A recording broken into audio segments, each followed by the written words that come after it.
Então, está iniciada a gravação da nossa aula de hoje, né? Vamos continuar vendo aí o assunto que a gente tinha parado na semana passada, que é com relação a técnicas de detecção de erros, né? Então, como a gente pode fazer para detectar erros, né, em computadores, em transmissões, seja lá o que for. Bom, então, nós queremos, na verdade, tratar os erros, né? E para que a gente possa tratar erros, criar um sistema que esteja livre de erros, o primeiro passo é a detecção do erro, né? Se não houver a detecção do erro, a gente não tem como tratar esse erro.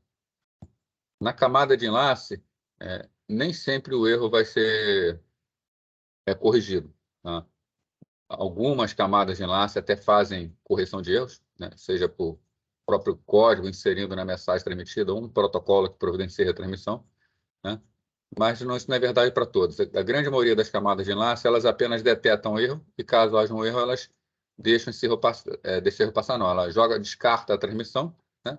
E deixa a cargo de camadas superiores, no caso vai ser a camada de transporte, perceber que essa informação não chegou e providenciar a retransmissão, né? Já que a camada de transporte é a camada especializada na retransmissão, no tratamento de recuperação de erros, então fica a cargo dela, né?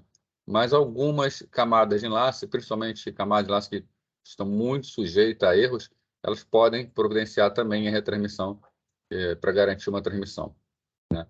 Isso por exemplo, que acontece com redes Wi-Fi, conforme eu já comentei com vocês, né? E redes Wi-Fi, vocês vão ver como funciona em laboratório de redes. Bom, os métodos de detecção de erros, eles são baseados na inserção de bits extras na informação que vai ser transmitida. Isso é claro, né? A gente tem uma informação a ser transmitida, a gente precisa fazer alguma forma de codificação para poder perceber um erro, caso ele ocorra. A única forma de fazer isso é colocando mais informação naquilo que a gente está transmitindo, né? Esses bits, eles são computados pelo transmissor, né, por intermédio de algum algoritmo, né, que tem como entrada os bits originais a serem transmitidos. Então, pega a informação original, codifica, né, no receptor. Quando o receptor recebe a informação, faz a mesma codificação, né, e no final a informação está lá.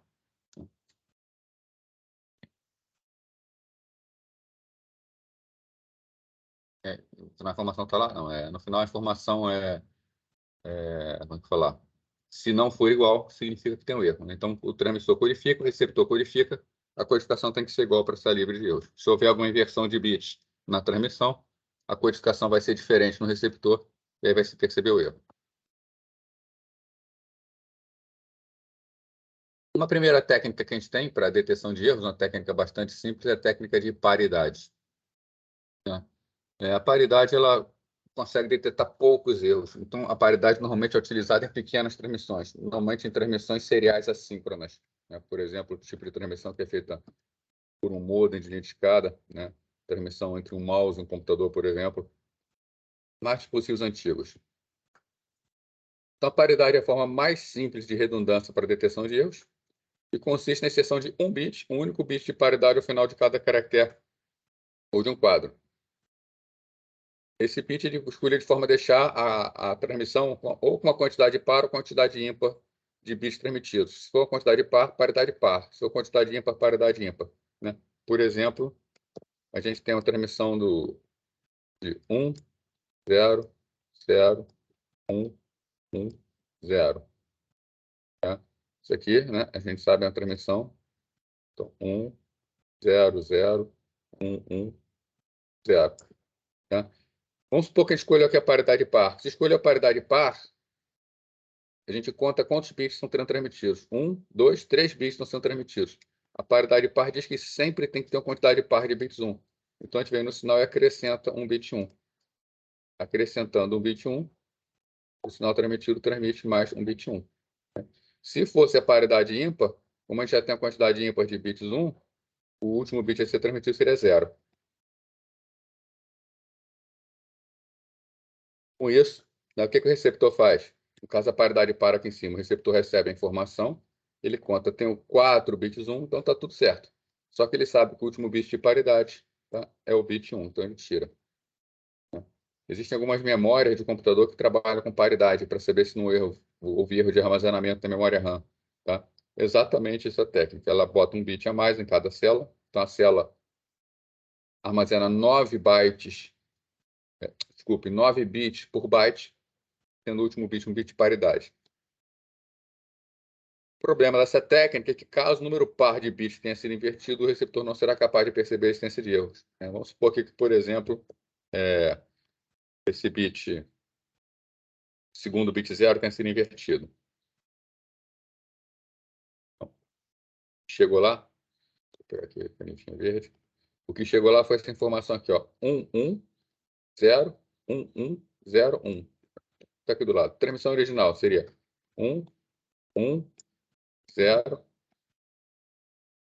Desculpa. Transmissão original tinha sido 1, 0, 0, 1, 1, 0. Com bit de paridade, como é que fica? 3 bits, 1, paridade 1 aqui. O que aconteceria se o segundo bit fosse invertido? Porque esse bit aqui virou 1. O receptor vai contar a quantidade de bits 1, vai 1, 2, 3, 4, 5 bits 1. Ele vai concluir que está com erro. Né? Agora, vamos supor que houve uma inversão de 2 bits, como um ruído nesse momento. O que o receptor vai fazer? Ele vai contar 1, 2, 3, 4, 5, 6 bits 1. O receptor vai achar que está certo. Então, se houver a inversão de uma quantidade par de bits 1, vai passar despercebido o erro. É um esquema bastante simples, mas muito eficiente para pequenas transmissões. Em pequenas transmissões, raramente é invertido mais de um bit. Só que para redes, o que acontece? A quantidade de bits transmitidos são muito grandes. É muito grande. Se você pensar, por exemplo, em rede Ethernet transmite até 1.500 bytes. Né? 1.500 bytes.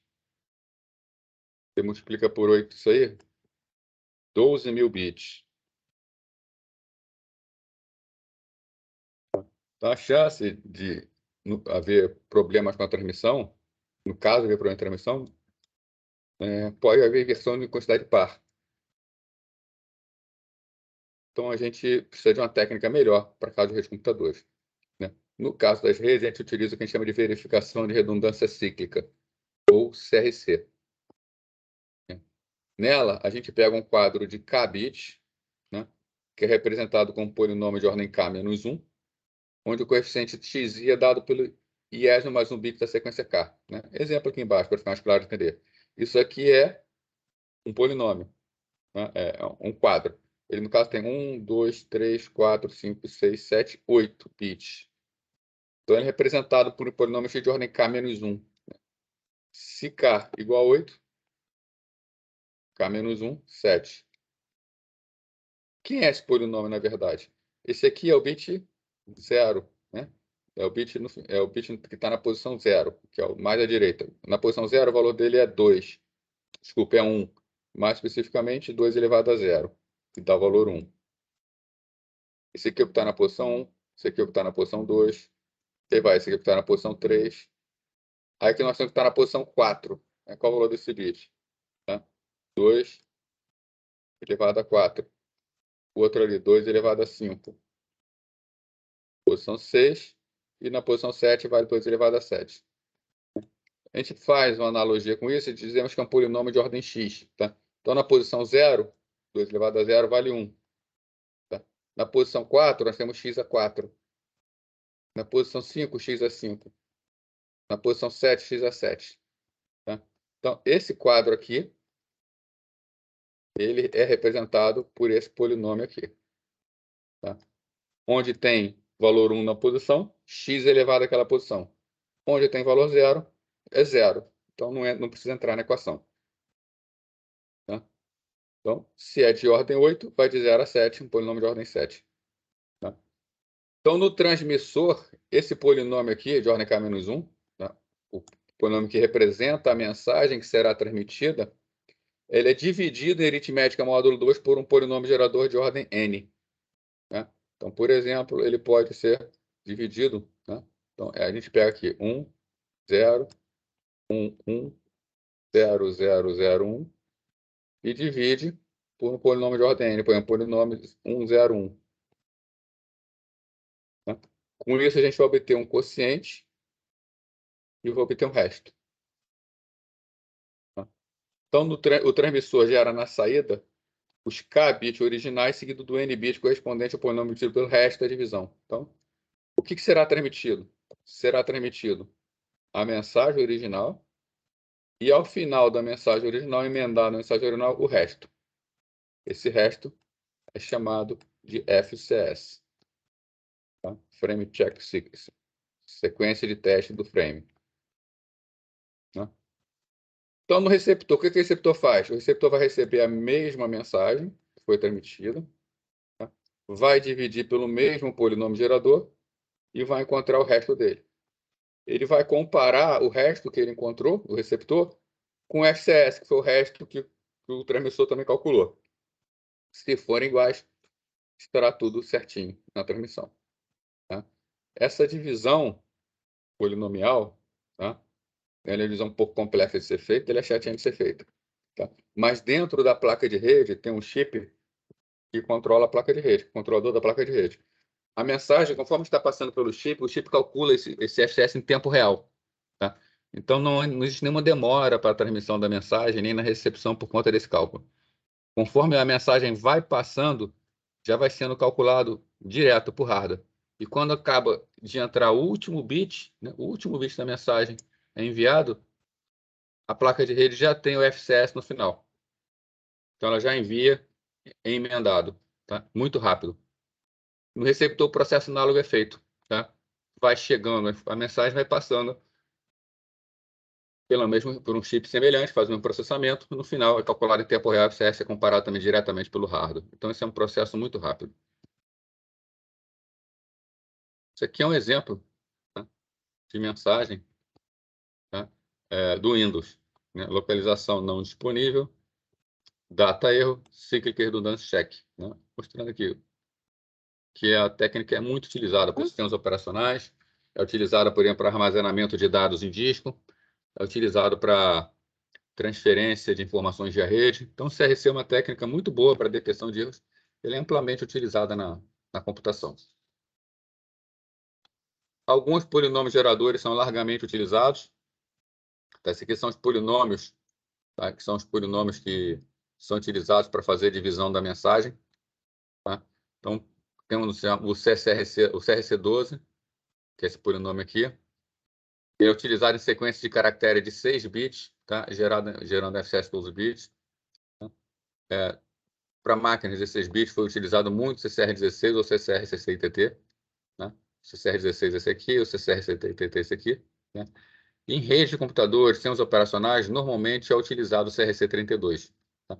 O CRC32, por exemplo, foi escolhido pelo Comitê 13802 para ser utilizado em redes locais. Então, os padrões de rede local utilizam isso aqui como polinômio gerador. Esse cara aqui. Esse polinômio, todos eles têm uma característica. Tá? Para poder detectar o máximo de perdas possível, tá? E ser o mais eficiente possível, é utilizado polinômios primos. Né? Polinômios primos são aqueles que só é divisível por um ou por ele mesmo como polinômio. Não existe nenhum outro polinômio que divida esse polinômio. Então, todos eles que são polinômios primos, significa que não são múltiplos de nenhum outro polinômio. Se eles não são múltiplos de nenhum outro polinômio, é muito difícil passar um erro que ele não perceba. Tá? Bom, beleza. Aqui a gente está vendo técnica de detecção de erro.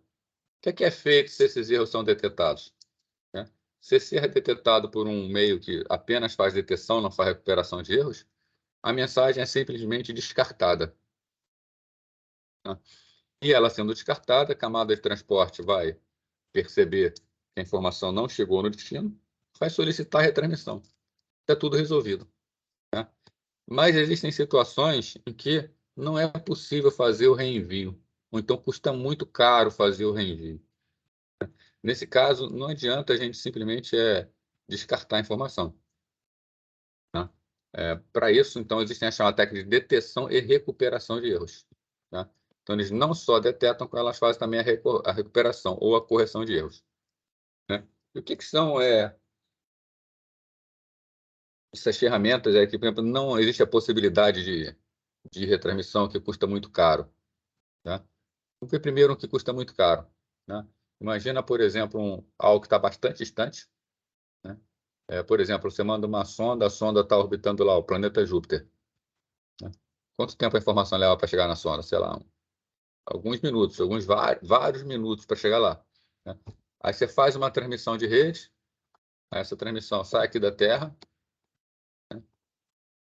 Leva vários minutos para chegar na sonda que está orbitando lá Júpiter, grandão. Aí está com erro. Né? Aí a informação não chegou, ela descarta. Aí a Terra ainda tem, vamos supor que, eu não sou no especialista, vamos supor que leva uns 10 minutos para a informação chegar lá. A informação levou 10 minutos para chegar para Júpiter, a sonda descartou. Se tivesse certo, ia levar mais 10 minutos para voltar. Então levaria 20 minutos para perceber um erro de transmissão. 20 minutos. E esse tipo de erro é altamente provável de acontecer, né? Uma transmissão numa distância tão grande. Então, é muito caro ficar retransmitindo. Não caro em termos de dinheiro, mas caro em termos de rede. Tá? Então, precisamos de alguma técnica que essa informação siga até lá e que, se ela chegar com erro, a própria sonda possa se virar e recuperar esse erro. Tá? Porém, existem algumas situações que é impossível realmente retransmissão. Tá? Por exemplo, discos óticos. Discos óticos, quando eles são produzidos, tá? Com filme, com música, né? Um CD de música, um DVD, um Blu-ray com filmes, né? Eles são produzidos na fábrica e o processo de prensagem é feito muito rapidamente. Né? E às vezes acontece a inversão de alguns bits. É para ter um buraco que não tem, ou não é para ter um buraco que tem. Tá? E os símbolos 1 e 0 eles acabam sendo invertidos. Isso é um exemplo. É impossível retransmissão, né? Porque como seria retransmissão? Como seria detectar o erro? Você vai pegar, você vai ver seu vídeo, seu filme, e você está assistindo, aí dá um erro. Aí você tem que levar na loja para trocar a mídia. Ah, pode fazer teste antes de enviar. Sim, pode fazer teste antes de enviar, para garantir que está prensado sem erros. Mas quantas mídias a gente vai perder por isso? Né? Vai imprimir ali milhares de mídias e jogar várias fora, jogar várias mídias fora porque está com erro? Então, por exemplo, esse tipo de equipamento, disco ótico, ele também tem uma técnica de recuperação de erros. Quando se tiver um erro na leitura, ele contém informação suficiente para recuperar esse erro. Tá? Normalmente, essas técnicas utilizam o código de Hamming ou código de Solomon. Tá? Normalmente, em computação, a gente usa o código de Hamming. O código de Hamming, você pega a sua mensagem, você vai transmitir mensagem de 500 bits. E nessa mensagem você especifica o algoritmo Hamming, ele é configurável. Você especifica, eu quero detectar erros em até 20 bits errados e recuperar erros em até 10 bits errados. Então, chegou 20 com erro, joga fora. Desculpa, chegou 10 com erro, recupera automaticamente. Chegou 11 a 20 erros, joga fora. Sendo que ele, muito provavelmente, ele também vai perceber erros com muito mais de 20 bits. Tá? Muito provavelmente, erros bem maiores ele vai perceber. Vai ter que ser uma coincidência muito grande para não perceber. Mas é possível configurar. Né? Código de Hamming, se alguém quiser ver como fazer, tá? Ele não é tão difícil de implementar. Tá? Só dá uma busca na internet por Hamming e tem lá os algoritmos de Hamming. Então, quando você diz que você quer fazer esse tipo de coisa aqui, ele vai dizer quantos bits extras você vai ter que enviar para ter isso aqui. Provavelmente lá uns 50 bits extras. Então, ao invés de transmitir 500, você transmite 550. Você transmite muito mais. Porém, você já recupera sem necessidade de retransmissão. Se não me engano, o código utilizado em discos óticos é o código de Solomon. Também é só procurar na internet. A gente não vai ver aqui esses códigos, tá? Eu vou comentar com vocês uma outra forma que é chamada paridade cruzada, só para ter uma ideia de como funciona. Tá? Então, a paridade cruzada ou paridade bidimensional é uma forma de paridade onde a gente consegue recuperar erros. Né? Então, são técnicas utilizadas, tá? Quando queremos não só descobrir se existe um erro, mas também a possibilidade da correção sem que seja necessária uma retransmissão. Né? Então, na paridade bidimensional, a gente aplica a paridade nas linhas e colunas, tá? Montando uma matriz bidimensional. Para te entender isso, vou imaginar o seguinte: a gente quer enviar essa mensagem aqui com paridade par. Né? O que é feita? Antes da transmissão, a mensagem é preparada para a transmissão. Então, é quebrada em sequência. No caso, está quebrada em sequência de 7 bits. Então, aqui, ó, 1001101. 1001101. sequência seguinte, 1, 0, 1, 1. A sequência seguinte está aqui, 1, 0, 1, 1, 1, 0, 0. 1, 0, 1, 0, 0. Então, pega a mensagem e quebra em várias linhas. Né? No próximo passo, a gente pega, faz a paridade em cada linha. Tá? Então, aqui em cima, 4 bits 1, um bit de paridade 0 para continuar a quantidade par. 4 bits 1, um bit de paridade 0. Aqui nós temos um único bit 1, como a paridade é par, bit 1 para transmitir com a paridade. Então, calcula a paridade normalmente, todas as linhas. Agora, calcula a paridade nas colunas. Então, aqui na primeira coluna, 1, 2, 3, 4 bits 1. Para manter a quantidade par, o bit transmitido é 0. Na segunda coluna, apenas um bit 1. Então, para manter a paridade par, acrescenta um bit 1. Então, faz de todas as linhas, faz de todas as colunas, depois aqui a de conferência ainda vai ter que ser igual. Tá? Então, aqui nós temos 3 bits 1, 3 bits 1, bit 0. Né? Então, o que é efetivamente transmitido? O que é efetivamente transmitido é esse aqui, ó. A sequência, o original, acrescida dos bits de paridade. Então, bit 0. Bit 0 entra um ponto aqui, outro bit 0 nesse ponto aqui, esse bit 1 entra nesse ponto aqui, e por aí vai. E ao final, né, a última linha que nasceu da paridade é transmitida aqui. Tá? E o que acontece se houver uma inversão? Por exemplo, aqui, ó, tivemos a inversão desse bit aqui, ó. Esse bit aqui era um bit 0 e virou bit 1. Tá? O que o receptor vai fazer? O receptor ele vai pegar essa mesma informação e vai montar aqui. Aí ele montou. Aí ele vai conferir a paridade de todas as linhas. Ele vai encontrar um erro nessa linha aqui, ó. 1, 2, 3, 4, 5 bits 1. Como é paridade par, tinha que ser bit 1 aqui. Então, ele sabe que tem um erro nessa linha. Quando ele faz a conta da paridade da coluna, ele percebe que tem um erro nessa coluna aqui, ó. Porque, ó, 1, 2 bits 1. Né? 2 bits 1. Era para ser paridade. E temos mais um bit aqui, 1. Então, ficou no total com 3 bits 1. Era para ser par. Então, também tem um erro nessa coluna. A gente pega a linha e coluna, a gente descobre que esse cara aqui estava errado. Tá? Então, pela linha e pela coluna, sabe que o bit errado é só feita é só corrigir esse erro. Tá? Então, com a paridade cruzada, a gente consegue corrigir erro em 1 bit. O que aconteceria com a quantidade par de bits invertido? Né? Por exemplo, pegar um qualquer aqui, pegar esse cara aqui. Quem é esse cara aqui?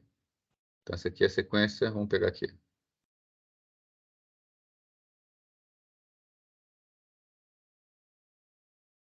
Eu acho que seria esse aqui, ó. Tá? Então, vamos supor, foi esse cara aqui. Chegou 0 também. Tá? Ia perceber um erro também nessa linha e também nessa coluna. Tá? Mas agora a gente não tem como fazer a correção, porque o erro pode ter sido aqui e aqui, onde efetivamente foi. Tá? Mas por linha e coluna também poderia ter sido aqui ou aqui. Então não dá para corrigir o erro. Porém, ele consegue perceber erros. Tá? Se houvesse uma inversão também no outro ponto aqui, ele conseguiria perceber. Então, a paridade par, a paridade bidimensional, tá? Ou a paridade cruzada, ela consegue perceber uma quantidade grande de erros de transmissão. E se esse erro for apenas de um bit, ela consegue, além de tudo, fazer a correção desse erro. Tá? Então, a técnica simples que permite cobrir uma boa quantidade de erros, além de fazer uma correção.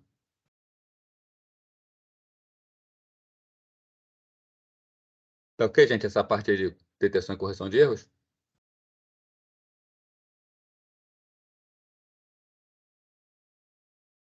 Temos ainda a Assim, subcamada de professor. acesso. Foi tranquilo? Beleza, obrigado. Então, na subcamada de acesso ao meio. Né? Nós estamos falando da camada de enlace. Né? Vimos que nós temos na internet, não especificamente internet. Né? Nós temos a camada de transporte, camada de aplicação, camada de transporte, camada de rede. Estamos tratando a camada de enlace aqui. Camada de enlace, ela tem uma subcamada, que ela fica dentro dela, não é uma camada de rede, tá? Mas é uma subcamada conhecida como subcamada MAC, subcamada de acesso ao meio. O objetivo dela é administrar o acesso para saber quem tem direito a usar o meio de transmissão. Então, redes podem ser subdivididas em redes que usam conexões ponto a ponto ou canais de difusão, né? Então, por exemplo, uma rede onde os equipamentos estão ligados diretamente uns aos outros. Nessas redes ponto a ponto não tem muita dificuldade. O meio é dividido por dois equipamentos, normalmente podem transmitir nos dois sentidos ao mesmo tempo, então não existe uma disputa. Agora, existem redes, tá, onde todas as estações dividem o mesmo meio, né? Por exemplo, uma rede Wi-Fi. Uma rede Wi-Fi, uma estação manda uma transmissão pelo ar, chega em todas as demais. Numa rede Ethernet com hub, né, uma mensagem enviada para a rede por algum equipamento, essa mensagem vai chegar em todos os equipamentos, né, no caso da rede em barra. Né? Então, nos canais de difusão, existe uma disputa pelo meio de utilização. Né? Então, canais de difusão também são conhecidos como canais de multi-acesso, multi-channel, né? Multi-access channel, ou canais de acesso aleatório. Né? Qual é a questão aqui? Quem tem o direito de utilizar o canal quando há uma disputa? Tenho duas estações, as duas querem transmitir. De quem é a vez? Né? Então, foram criados protocolos para resolver essa situação. Esses protocolos são conhecidos como protocolos de acesso ao meio. Tá?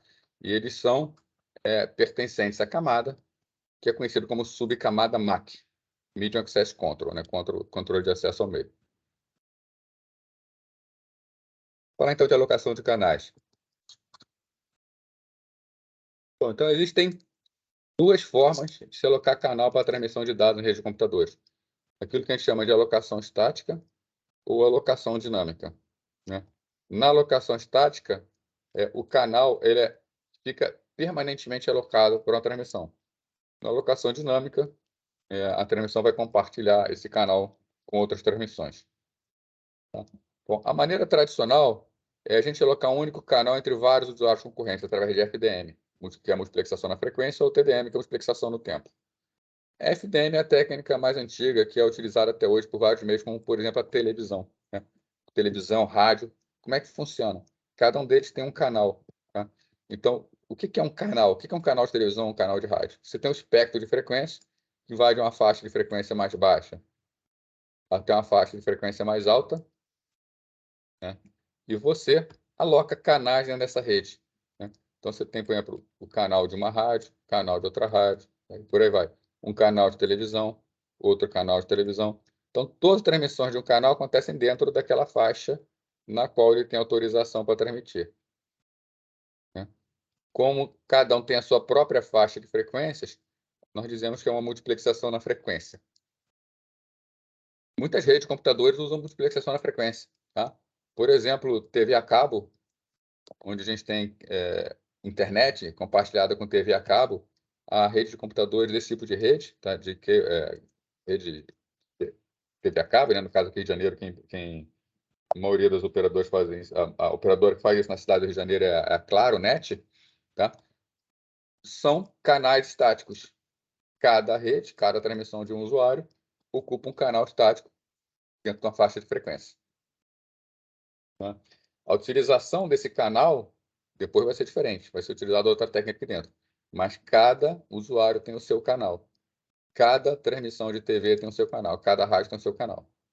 Multiplexação na frequência. Computadores, eles não são muito bons para mexer com frequência, precisa de hardware específico. Tá? Computadores trabalham com muita facilidade no domínio do tempo. É o que a gente chama de multiplexação no tempo. Na multiplexação no tempo, o que acontece? A gente define um intervalo de tempo. Então, esse intervalo de tempo ele se repete de tempos em tempos. E a gente pega esse intervalo de tempo e divide em canais, em partes. que não precisam ser necessariamente do mesmo tamanho, podem ser tamanhos diferentes. Tá? Então, o que seria um canal de tempo? Vamos supor, alguém quer transmitir. Ele recebe o primeiro canal, que é, no caso, a TDM, né? Fixação do tempo. Ele, durante o intervalo de tempo definido para ele pode transmitir. Então, ele transmite aqui nesse intervalo de tempo. Quando acaba o tempo dele, ele fica paradinho, não transmite nada, né? Até que acaba o ciclo. Quando acaba o ciclo, começa outro ciclo de transmissão. Outro ciclo de transmissão na mesma posição que ele tinha, ele tem direito a transmitir. Então, ele transmite novamente. E depois para, né? Essa técnica TDM é uma evolução dela, conhecida como TDMA. TDMA é utilizada pelos celulares digitais atuais. Tá? Técnica TDMA é uma técnica de compartilhamento de meio de transmissão, onde os celulares GSM fazem suas transmissões. Então, na TDMA, cada um transmite um pouquinho, né, no intervalo de tempo. Nesse caso aqui, se existirem N usuários, tá? Tem N usuários, a largura de banda vai ser dividida em N partes do mesmo tamanho. Cada usuário será atribuído uma parte. Então, é a maneira mais fácil de se pensar num compartilhamento de e-mail, né? Se eu tenho N usuários para transmitir, dou N para cada um. Então, por exemplo, se eu tenho uma rede 100 megabits e eu tenho 10 usuários, 100 dividido por 10, cada usuário vai ter direito a transmitir a 10 megabits por segundo. Bom, apesar de ser fácil, ela tem alguns inconvenientes. Quando a quantidade de transmissores é grande, variável e o tráfego em rajadas, a alocação representa alguns problemas. Vamos discutir isso aqui, tráfego em rajada, falar daqui a pouquinho. Primeiro, se o espectro estiver dividido em N partes, N usuários estiverem interessados, uma parte do espectro será desperdiçada, né? Vamos imaginar que, por exemplo, eu tenho muitos usuários. Tem 50 usuários na rede, é uma rede de 100 megabits por segundo. Cada usuário vai ter direito a utilizar apenas 2 megabits por segundo. Isso é muito pouco, tá? Você tem uma rede de 100 megas, só poder usar 2 megas. Ainda mais que em vários momentos muitos usuários não estarão transmitindo. Então, poucos canais vão estar em uso, vai ter uma subutilização do meio. Então, uma parte do espectro vai ser desperdiçada, né? Se mais de N usuários quiserem se comunicar, alguns terão acesso negado. Então, por exemplo, a rede aqui definimos como 50 parques, 50 canais, cada canal de 2 MB. Se eu tenho 55 usuários querendo transmitir, 5 não terão acesso ao meio. Isso é muito ruim, né? Mesmo que o número de usuários pudesse ser mantido constante, a divisão único canal é bastante ineficiente, tá? Porque quando alguns usuários ficam inativos, a banda é simplesmente desperdiçada. Tá? Por exemplo, desliguei meu computador, fui almoçar, não estou fazendo nada. Aquele canal está reservado para mim, não faço nada. E o principal, a maior parte do problema mesmo, qual é?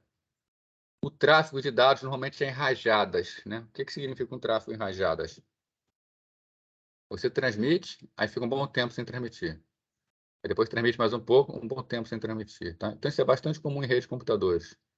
Aí, tudo bem, quando você faz um download, um upload de um arquivo grande, vai ter muita transmissão. Aí você vai ter bastante, um bom tempo, muita transmissão. Mas isso não é a realidade. A realidade é que existem vários momentos em que não existe nenhuma transmissão. E estamos desperdiçando, né? Então, a melhor forma é fazer com que isso aqui não aconteça. Se alguém não está utilizando esse meio, possa ser reaproveitado, né? Pessoal, só um minutinho aqui, deixa eu resolver um problema aqui, tá? Só um minuto mesmo.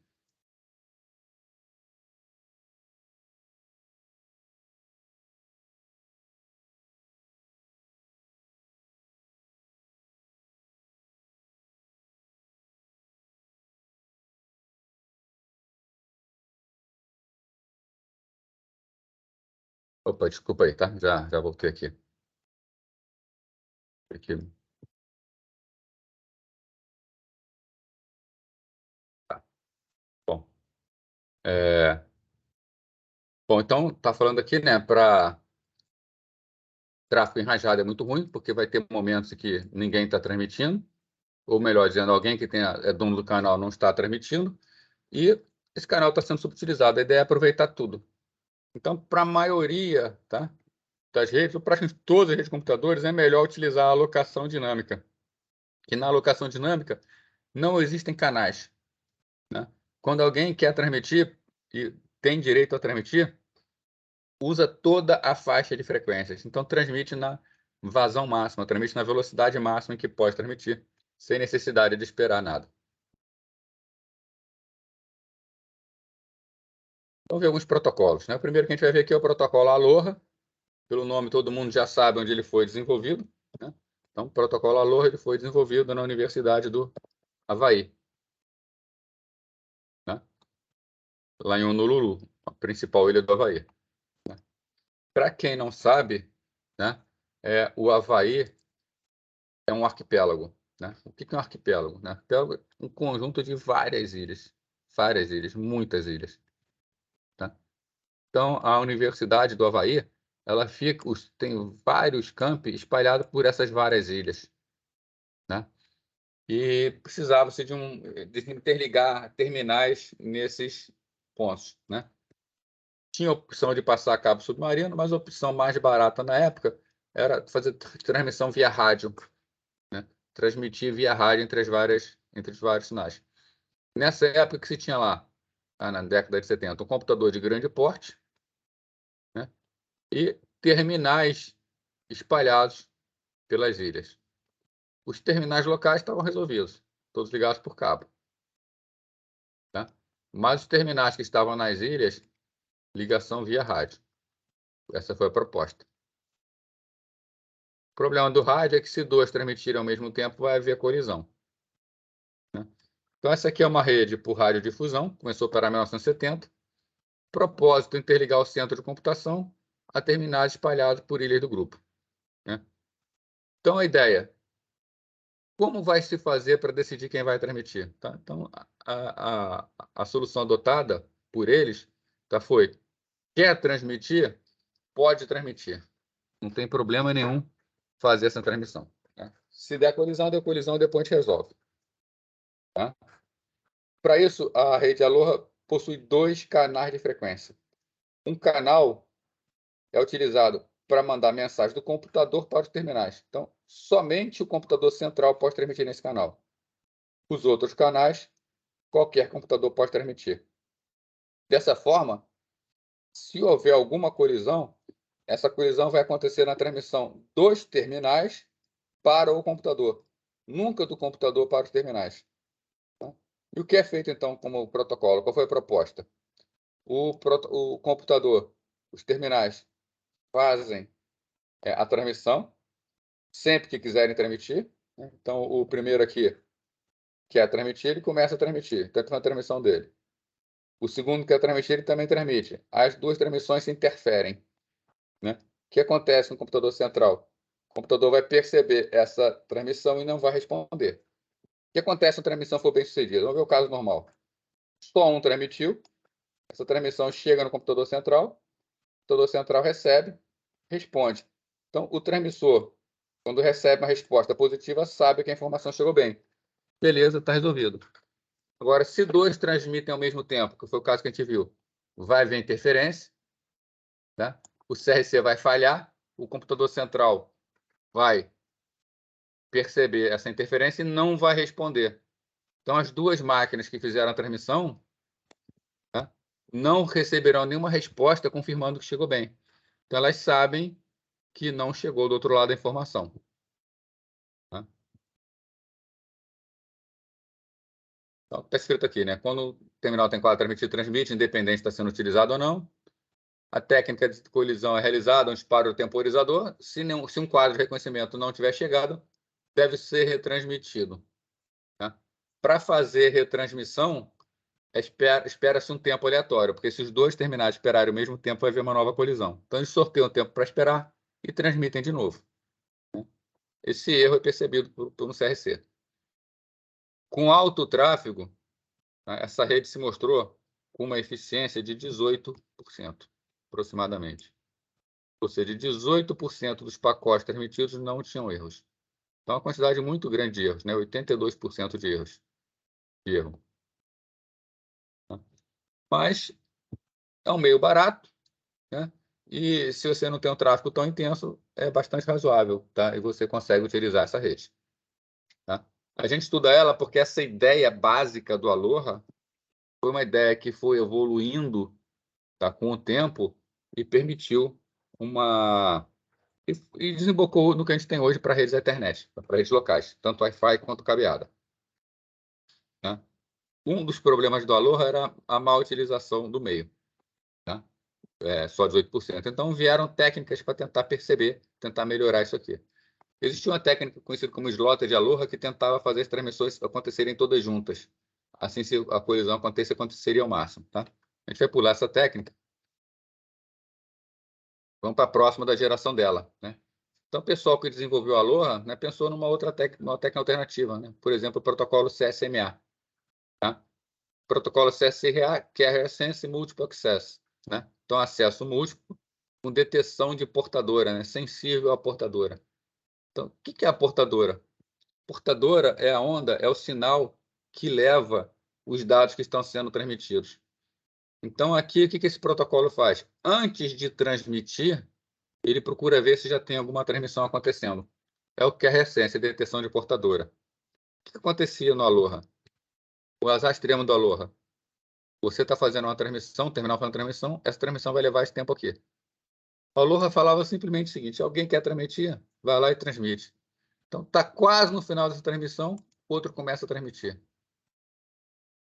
Tá? Então, nesse momento, existe uma pequena colisão no domínio do tempo aqui, mas isso aqui é suficiente, estraga a transmissão dos dois. Perde-se toda a transmissão por uma pequena colisão. Tá? Então, aqui no CSMA, o que é que se faz? Uma máquina, antes de transmitir, ela escuta o meio. Então, ela vai... A primeira que quer transmitir, ela escuta o meio. E ela vai e transmite. Então, ela transmite aqui. A segunda iria transmitir nesse tempo aqui. Ela percebe que já tem alguém transmitindo. Ele escuta o meio antes de fazer a transmissão. Então, ela se abstém de transmitir. Ela não transmite. Então, a gente evita a colisão. Então, depois que uma estação ganha o direito de transmitir e começa a transmitir, a gente sabe que não vai ter mais colisão. Pelo simples fato de escutar antes. Pode haver colisão ainda? Pode. Tá? Pode acontecer do seguinte azar. A primeira estação que vai transmitir, ela escuta o meio. Não tem ninguém transmitindo. Então, ela vai começar a transmitir. Aí nem começou a transmitir direito, nesse tempo já tem uma segunda estação escutando o meio. Ainda não percebeu a transmissão da primeira, então acho que está livre. O que acontece? As duas transmitem e colide tudo. Né? Perde a transmissão das duas. Mas, pelo menos, nesse caso, a colisão se deu por inteiro. O intervalo de tempo gasto na colisão foi bem menor que o intervalo de tempo gasto na colisão do Aloha. Aqui ficou bem mais tempo colidindo. Isso aqui já dá dois ganhos. Primeiro, que perde-se menos tempo com colisão, é o primeiro ganho. E o segundo ganho é que depois que uma máquina começa a transmitir, a gente garante que não tem mais colisão. Né? Então, está escrito ali, quando deseja transmitir, o hospedeiro primeiro ouve o meio para saber se existe alguma transmissão em progresso. Se não houver, pode. Caso esteja ocorrendo colisão, o hospedeiro espera por um período de tempo. Desculpa a transmissão, né? Ele espera por um período de tempo e tenta novamente. Uma colisão só vai acontecer se ele transmitir aproximadamente no mesmo instante inicial, que a gente viu aqui.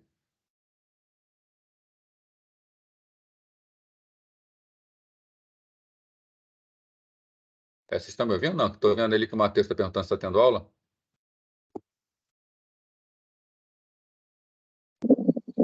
Estamos sim, professor. Estamos sim. Ah, tá, beleza, obrigado. Ele vai ter um susto aqui.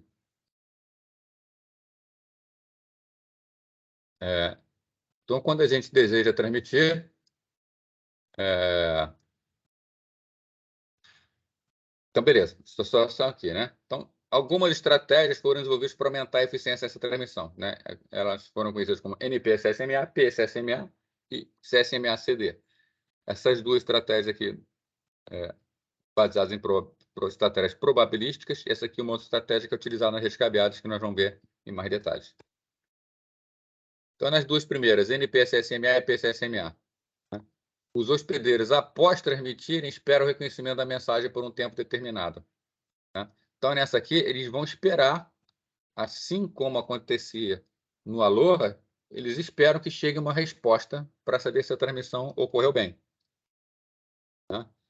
Se não chega, eles entendem que houve uma colisão e vão fazer a retransmissão. Né? O que distingue esses dois métodos? Na estratégia NP, o NP de não persistente, né? Se ao escutar um meio o hospedeiro sentir que está havendo transmissão, ele fica esperando um intervalo de tempo aleatório antes de tentar novamente. Então não persistente. Ele vai querer transmitir, está havendo transmissão, espera um tempo aleatório. No persistente, ele não espera um tempo aleatório. Se ele sentir que uma transmissão continua, está acontecendo, ele continua a escutar até que o meio fique livre.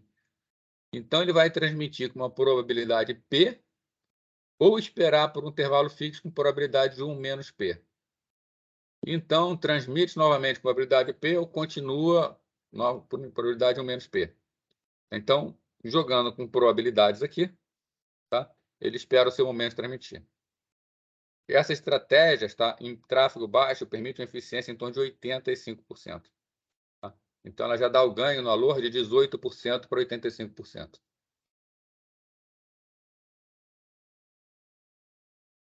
Bom, o CSMA-CD. CSMA-CD foi uma evolução também da LoRa, mas um pouco mais perto, né? O que acontece? A ideia aqui, tá? Alguém percebeu assim, Steph? Por que ficar deixando colidir? Né? Então, no CSMA, ele é uma técnica que é resense. Então, assim como o CSMA comum, antes de transmitir, ele escuta o meio. Tá? Então, beleza. Se alguém ganhar o meio, não vai ver a colisão também. Qual é a probabilidade de colisão? É os dois iniciarem a transmissão ao mesmo tempo. Então, o primeiro iniciou, o segundo iniciou. Só que o que o CSMA faz? O CD aqui é Collision Detection, detecção de colisão. Tá?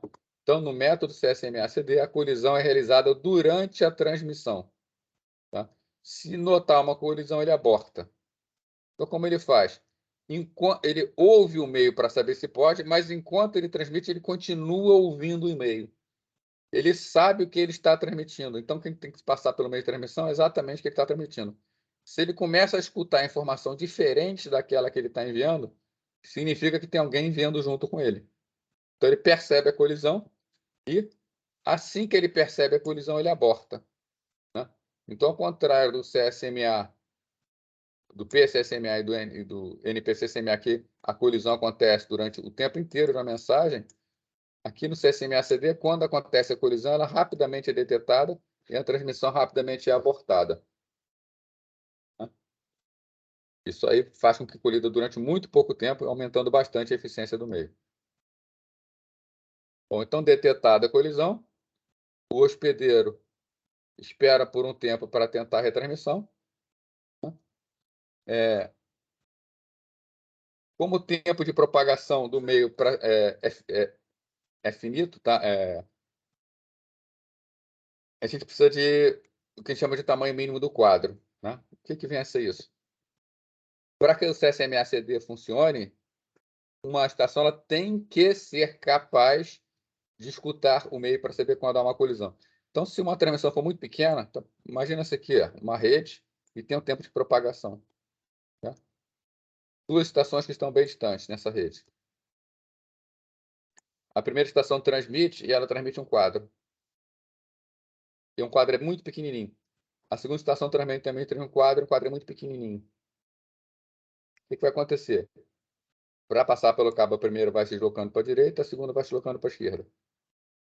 Quando a primeira acaba de transmitir, o quadro da segunda ainda não chegou. O mesmo acontece com a segunda. Quando esses dois quadros passarem aqui pelo meio, eles vão colidir uns com os outros. Tá? Quem estiver aqui no meio, durante a colisão, não vai entender nada do que está acontecendo. As estações que estão aqui no meio não conseguem perceber os quadros. Se está destinado a elas, vai falhar. E quando a informação chega nas pontas, novamente, não está mais transmitindo, não tem colisão.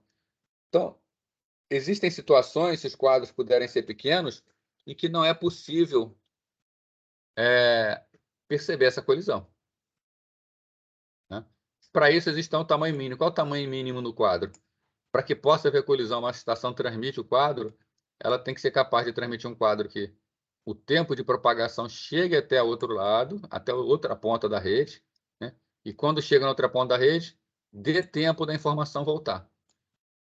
Então, o quadro a ser transmitido, no mínimo, ele tem que ocupar 2 vezes o tamanho da rede em termos de taxa de transmissão. Tá? Isso vai limitar o tamanho das redes que usam CSMA-CD. Não podem passar de determinado tamanho. Se passar desse tamanho, as colisões não são detectadas e a rede falha. Então, quer dizer que se você, nesse tipo de rede, vai transmitir um único caractere, você vai ter que encher de lixo o seu quadro para que ele possa ser detectado no final. Então, devido ao fato do tempo de propagação no meio ser finito, né, para que possa haver detecção de colisão, todos os hospedeiros têm um quadro de tamanho mínimo, que acabamos de comentar. Né?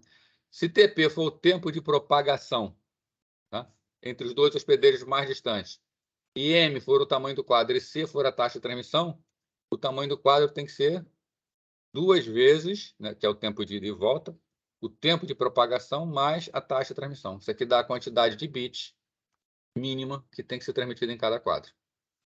Né?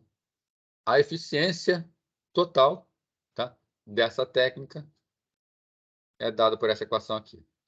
Para as redes Ethernet, né, redes cabeadas, a rede que a gente tem em casa, né, a eficiência gira em torno de 98%.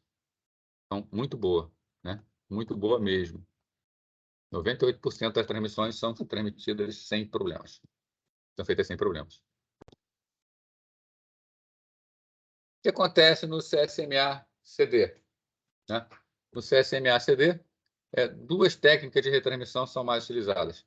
A retransmissão vai acontecer se houver a colisão. Né? Na espera aleatória exponencial truncada, tá? A estação, quando detecta uma colisão, ela espera por um tempo aleatório. Tá? Então, vamos lá. Aconteceu uma colisão. Ela tem um tempo máximo, ela sorteia um tempo aleatório dentro desse tempo máximo. Né? Se ela tentar e der nova colisão, o que ela faz? O novo sorteio vai ser num tempo que é o dobro do tamanho desse. Repara que eu não estou dizendo que ela vai esperar o dobro do tempo. O sorteio é que será no intervalo desse. Por exemplo, no primeiro sorteio está limitado a esses dois aqui. Ela pode sortear e esperar por um tempo, que é esse tempo aqui. Ó. No segundo vai ser um sorteio nesse intervalo aqui. Quando ele sortear, ele pode sortear até um tempo menor que o anterior. O limite superior é que dobra. Tá? A cada nova colisão, o limite superior vai dobrando, o que ele pode esperar para sortear. Tá? A cada nova colisão, dobra o limite superior. Por isso que é chamado espera aleatória, o tempo aleatório que ele vai sortear, exponencial, porque cresce exponencialmente o tempo máximo, porém truncada, porque chega no limite e também não cresce mais. Então, por isso esse nome bonito, espera aleatória exponencial truncada. Então, a estação espera por um tempo aleatório que vai de zero ao limite superior, e esse limite do superior é dobrado a cada colisão sucessiva. Depois de uma certa quantidade de tentativas, né, a duplicação é detida. Se, após algumas retransmissões, ainda persistirem, vai ser abortado. Por isso que a gente diz que uma rede Ethernet não é determinística. Estatisticamente, pode acontecer dela não conseguir fazer uma transmissão. Na prática, a gente sabe que ela consegue, mas estatisticamente pode acontecer. A outra técnica é chamada retransmissão ordenada.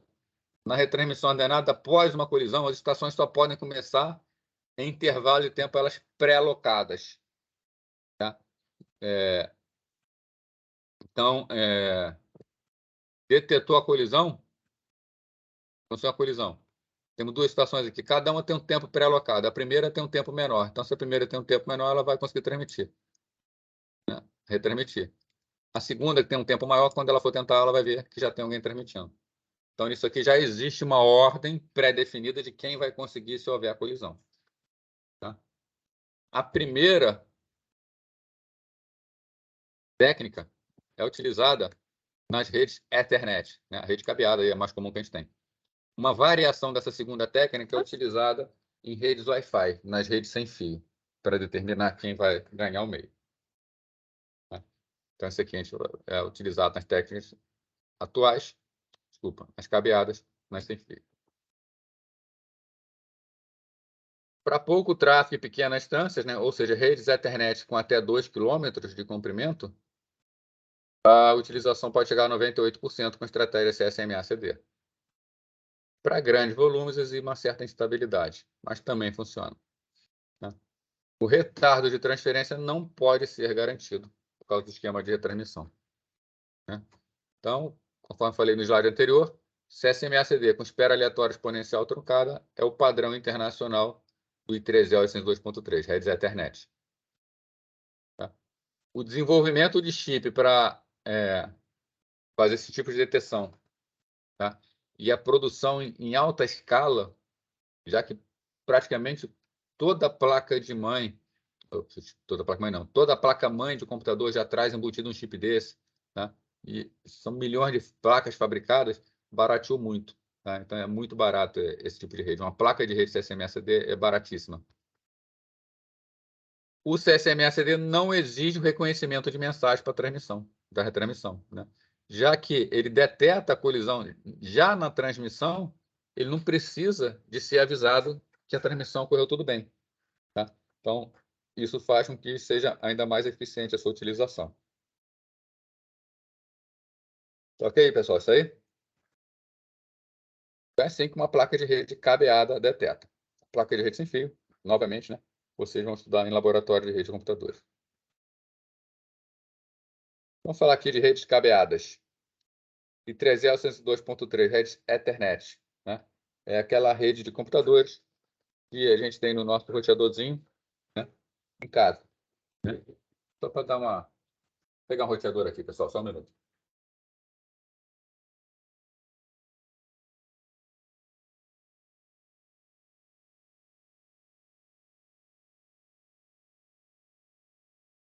Deixa eu pegar aqui, tá aqui um roteador, tá? Deixa eu abrir aqui, deixa eu desligar o compartilhamento e abrir a câmera para aumentar a minha tela. Vocês estão vendo aí, né? Aqui é um roteador Wi-Fi, semelhante que as pessoas têm em casa, né? Esse roteador Wi-Fi, né? Aqui atrás dele tem algumas porta Ethernet, né? Onde a gente pode ligar computadores via cabo de rede, né? Esse padrão aqui é o padrão Ethernet, tá? É esse padrão de rede que a gente liga via cabo que a gente está conversando aqui agora, tá? Só para vocês poderem se situar, quem não sabe exatamente o que é uma rede Ethernet. Vou voltar aqui o compartilhamento de tela.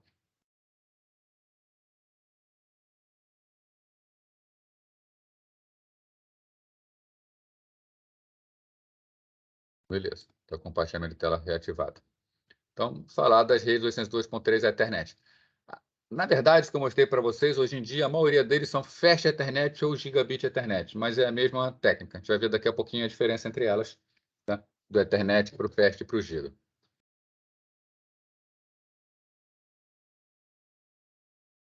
Então, padrão de redes em barra utilizando o protocolo CSMA-CD como método de acesso, né? Padrão provê a especificação necessária para rede banda básica operando a 1 e a 10 megabits por segundo. Rede banda básica é rede onde não existe canal de frequência, né?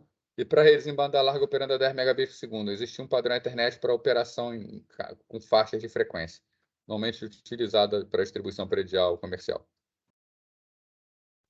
A sintaxe do protocolo na camada máquina. Isso aqui é o formato do quadro Ethernet, tá? Ele vem com um preâmbulo de 56 bits e o que a gente chama de FCS. Desculpa, SDF. É Start Delimiter Field, né? É campo delimitador de início. Lembra que a gente conversou que a camada de enlace tem a função de delimitar quadros. Como o Ethernet faz isso? O Ethernet ele não precisa delimitar o fecho, não precisa ter nenhum quadro fazendo o fecho, já que quando uma transmissão termina, não vem nada depois. Então o receptor percebe que terminou, porque não vai ter mais nada passando pelo canal. Mas ele precisa iniciar, né? Para ele iniciar, vem um preâmbulo de 56 bits, tá? Esse preâmbulo é uma sequência de zeros e uns, tá? Então o preâmbulo ele vem, vou botar aqui em cima, 0, 1, 0, 1, 0, 1, tá? Isso aí é para fazer a sincronização entre relógio do transmissor e do receptor, né? Porque o receptor não tá, os receptores de placa de rede estão olhando para o meio, não tem nada transmitindo. De repente, uma placa começa a transmitir. Começa a pular sinal lá no meio. As placas de rede precisam se sincronizar. Então, esse monte de 0 e 1 serve para elas se sincronizarem. Quando elas se sincronizam, pode ter perdido alguns zeros e uns iniciais, tá? Então, precisa de alguém, que é o SDF, para dizer que está começando uma transmissão, tá? Então, vai estabilizar aqui no preâmbulo. O quadro SDF ele tem o seguinte formato: 0, 1, 01, 01, 11. Desculpa, tá? Começa com 0.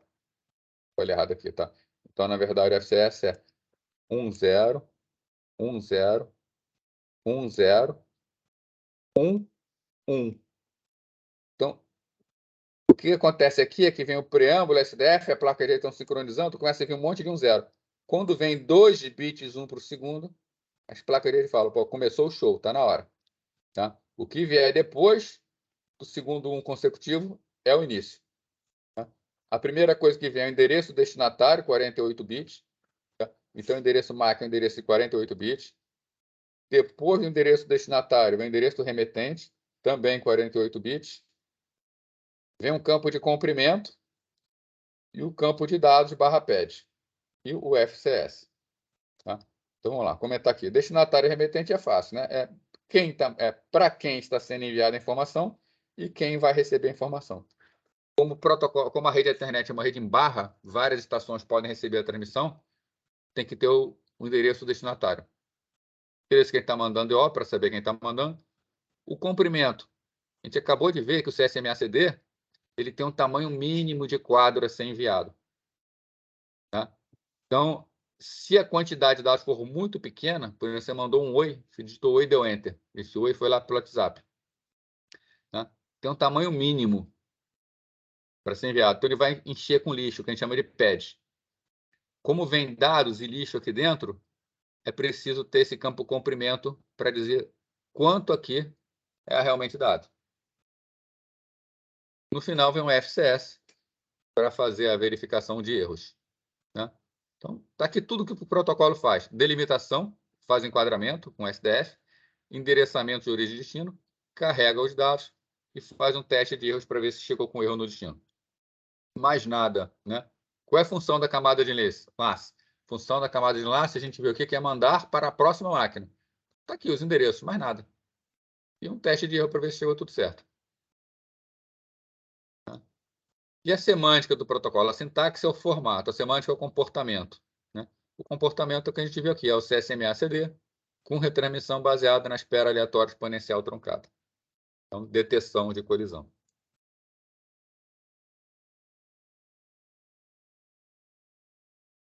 Vamos ver aqui algumas especificações. Né? Aliás, vou falar só uma especificação.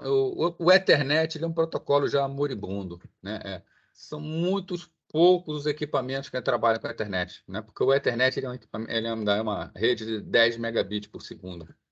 Tá? Então, é uma rede com taxa de 10 megabits. É uma rede que já é bastante antiga. Mas as redes atuais ainda são compatíveis com ela. Se alguém tem equipamentos de 10 megabits por segundo ligar numa rede, né? Se tiver switch que consigam fazer a conversão ainda a 10 megabits, né? Que está ficando também raro, né? Mas um switch mais antigo consegue compatibilizar a rede. Mas como funciona, então? Então, primeiro, fornece um meio simples, barato e flexível de ligar dispositivos ao meio físico. O meio de transmissão é o par trançado. A gente vai estudar meios de transmissão na semana que vem. Né? Só pegar aqui abrir de novo a câmera aqui. Pegando aqui meus materiais. Né? Então, é um par trançado, né? Um par trançado porque esse aqui é o cabo. Né? Esse aqui é uma placa de rede para par trançado. Cadê? Está aqui. Então, temos um conector aqui. Né? A gente simplesmente encaixa o cabo no conector. Né? Então, conector, encaixou, fica firme. Vai ver mais detalhes semana que vem. Esse aqui é um conector, sei lá, par trançado aqui. O que interessa mesmo é que cabo aqui dentro dele, tá? Que está o cabo sangrado, que a gente chama, tá? Separado. Ele tem a série de pares que são carregados aqui dentro. Olhando na outra extremidade aparece melhor. Né? Então, esse cabo aqui tem 4 pares. E eles são enrolados numa espiral. Né? Por isso que o nome é trançado. A gente vai ver semana que vem a razão dele ser trançado. Esse é o tipo de cabo que é utilizado nessa rede. Né? Além desse tipo de cabo, né? A gente tem também, tá? Por aqui o cabo coaxial. Né? O cabo coaxial, esse cabo aqui. Né? O cabo único. Tá? E esse cabo coaxial ele foi utilizado em conjunto com conector para a rede de computadores, que é esse conector aqui, conector BNC. Então, uma placa de rede que aceita cabo coaxial, está essa aqui, ó. Esse conector. Aceita um conector como esse aqui, onde nesse conector o cabo entra por uma extremidade, sai para outra extremidade, e essa outra ponta aqui é que entra na placa de rede. Né? Então, a gente encaixa ela na placa de rede, dá um giro, está preso. Né? Esse conector aqui permite... esse conector ele permite... Não é que permita, né? Ele gera alguma interferência, tá? Então, ele não é um bom conector. E o cabo coaxial acabou sendo abandonado mais por esse tipo de conector, não pelo meio de transmissão. Existe uma lenda que o cabo coaxial não seja um bom meio de transmissão. Muito pelo contrário, ele é um excelente meio de transmissão. O problema das redes Ethernet foram esse conector aqui, que quando dava um problema, paralisava toda a rede. Né? Então, um mau encaixe aqui paralisava toda a rede. Então, a forma como o cabo coaxial foi utilizado é que foi problemática. O Matheus está perguntando, por que a gente precisa de um cabo crossover para poder conectar dois computadores? Né? Hoje não precisa mais, tá? Mas eu vou te explicar o porquê. Então, vou botar novamente aqui minha tela para poder desenhar isso aí.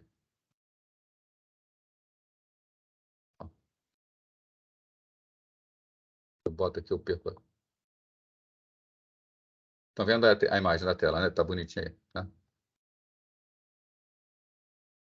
Na verdade, é o seguinte, tá?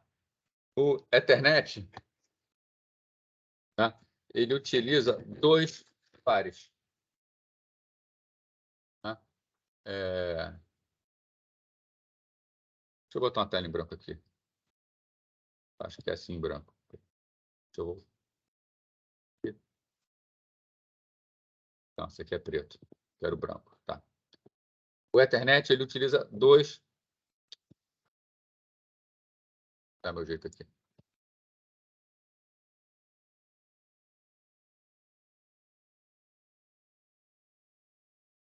O Ethernet utiliza dois pares. Então, ele utiliza um par para transmissão, que a gente chama de TX, e um par para recepção, um par que é o RX.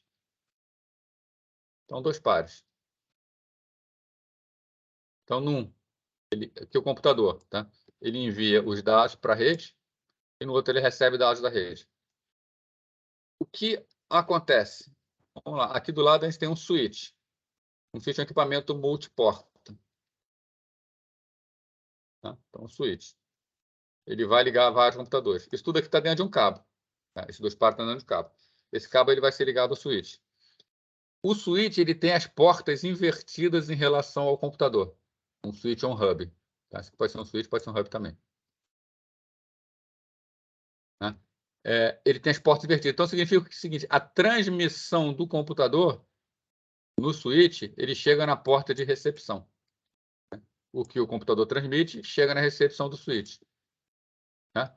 O que o switch recebe é enviado pela porta de transmissão do switch, que o computador recebe. Tá? Então, é sempre assim, né? Você tem a transmissão do lado, chega na recepção do outro. Tem a transmissão do outro lado, chega na recepção do outro. Então, isso aqui é o que a gente chama de cabo direto. Porque nesse cabo direto, por exemplo, no caso das redes locais, é um conector com 8 pinos. Tá? O transmissor fica nos pinos 1 e 2. O receptor fica nos pinos 3 e 6. Tem uma razão para isso, a gente vai ver logo mais, tá? Na semana que vem. Então, você tem transmissor aqui, receptor aqui. O que acontece se você ligar um computador direto no outro com um cabo direto? Se você ligar com cabo direto, você vai ligar computador, computador. Você vai ter transmissor de um computador ligado no transmissor do outro computador. Receptor de um computador ligado no receptor do outro computador. Né? Então, você está fazendo transmissão pelo mesmo cabo, recepção pelo mesmo cabo, aí não funciona. Né? Porque o cabo direto foi feito para ligar switch ou hub ao computador, e o switch ou hub, as portas são invertidas. Então, a gente usa o chamado cabo crossover, né? Que em português é o cabo cruzado. Né? O que é o cabo cruzado? O cabo cruzado no cabo crossover, o que acontece? A porta 1 e 2, os conectores 1 e 2 de uma máquina ligam no conector 1 e 2 da outra. A 3C de uma máquina liga na 3C da outra. Né? No cabo crossover, Desculpa aí. Acabei apagando. Tudo bem. Mas deu para ver a ideia, né? No cabo crossover, eu vou voltar lá. Estou no direto. Vou botar transmissor receptor, transmissor receptor. No cabo direto, no computador, transmissor com transmissor. No crossover, o transmissor de um liga no receptor do outro. Né? Aí você consegue ligar computador a computador.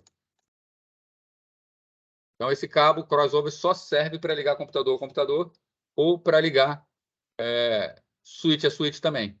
Se é para ligar switch a switch, hub a hub, você precisa de um cabo crossover para poder fazer essa inversão. Né?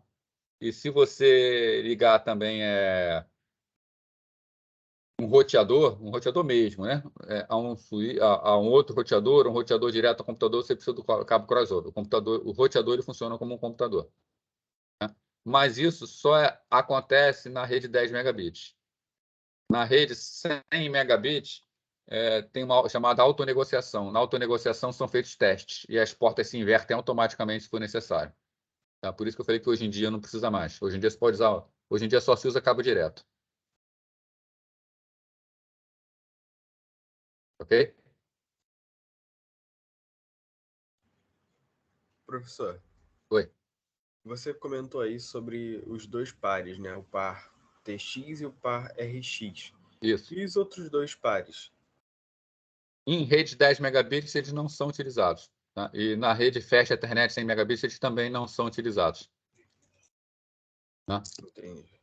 Mas existem algumas redes que eles vão usar. Por exemplo, alguns gigabits usam os 4 pares, algumas redes Fast Ethernet também usam 4 pares. Você vai falar daqui a pouquinho disso aí.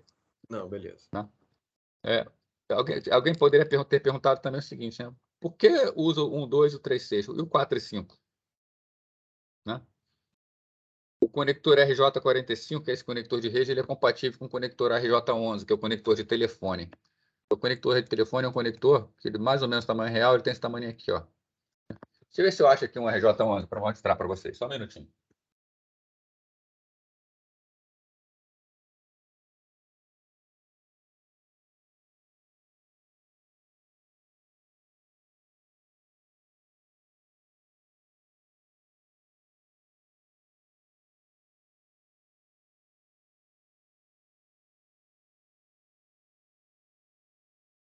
Tá, não achei não. Eu nem tenho minha estrada de telefonia aqui mais. Tá? Mas eu vou pegar um RJ45 aqui.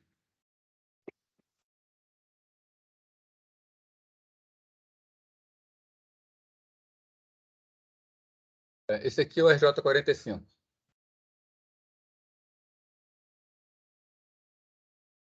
O conector RJ45. Ele tem 8 conectores, tem 8 vias. Né? O RJ11 é muito parecido com ele, só que ele tem 4 vias. O RJ11 é o RJ45, só que mais estreito. Seria desse tamanho aqui, mais ou menos. Né?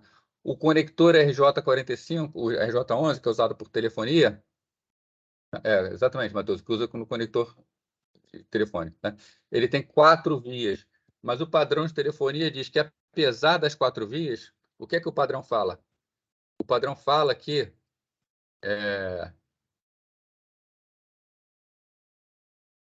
são usados os dois do meio.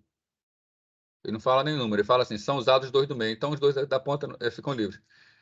Quando você faz um cabeamento estruturado, você pode misturar telefonia com rede, então o que vai acontecer no RJ45? Você tem 1, 2, 3, 4, 5, 6, 7, 8. Se você encaixa um RJ11 aqui, significa que os dois do meio serão utilizados para telefonia. Então, os dois do meio, como já são utilizados para telefonia, você pega o 1, o 2, o 3, pula o 2 do meio e pega o 5. Desculpa, o 6. Tá? Para você livrar aquele que já está reservado para telefonia. Não teria problema nenhum se utilizasse, né? Se você não utilizasse telefonia. Mas aí, para não ter nenhum tipo de correr risco nenhum, né? Não utiliza os dois do meio. Alguns até utilizam isso para fazer uma gambiarra, né? Que é passar o telefone dentro do mesmo cabo de rede, tá? Aí pega o cabo de rede, utiliza dois pares para rede e um par para telefone. Consegue passar, às vezes, até 2 ramais juntos. Tá? Não é uma ideia muito boa, não, porque quando o telefone toca, passa alta tensão ali dentro. Alta tensão não, né? Alta tensão comparado com a tensão da rede. E aí você pode induzir algum erro na rede, tá? E pode dar problema. Enfim, dependendo da sensibilidade, pode até provocar problemas na placa de rede. Mas fazem. Acabei avançando aqui sem querer, né? Bom, então, o meio de transmissão do 10 base T, 10 base T, que é 10 megabits por segundo, transmissão em banda básica, par trançado, twist pair. Usa fio de cobre com meio milímetro de diâmetro, categoria 3. Categoria 3 é um padrão que já não existe mais, tá? É bastante antigo. Matheus, exatamente. Essa interferência por indução, tá? É um problema sério aí nas redes. A técnica de transmissão utilizada é sinalização em banda básica, ou seja, não existem canais de transmissão, todo mundo usa o canal inteiro se precisar. Os dispositivos devem ser interligados por enlaces ponto a ponto e full duplex, utilizando os dois pares trançados. Tá? Então, os dois pares, um para transmitir e outro para receber. Já comentei isso com vocês. E a gente pode fazer a construção de redes com mais estações com hub, né? Então, aqui é uma placa de rede ligada no hub. O hub ele tem várias portas de rede par trançado. A gente pode ligar vários equipamentos, né? Sendo que esse hub também pode ter um conector do tipo BNC, né? O conector BNC, conforme eu já comentei com vocês, é esse conector aqui.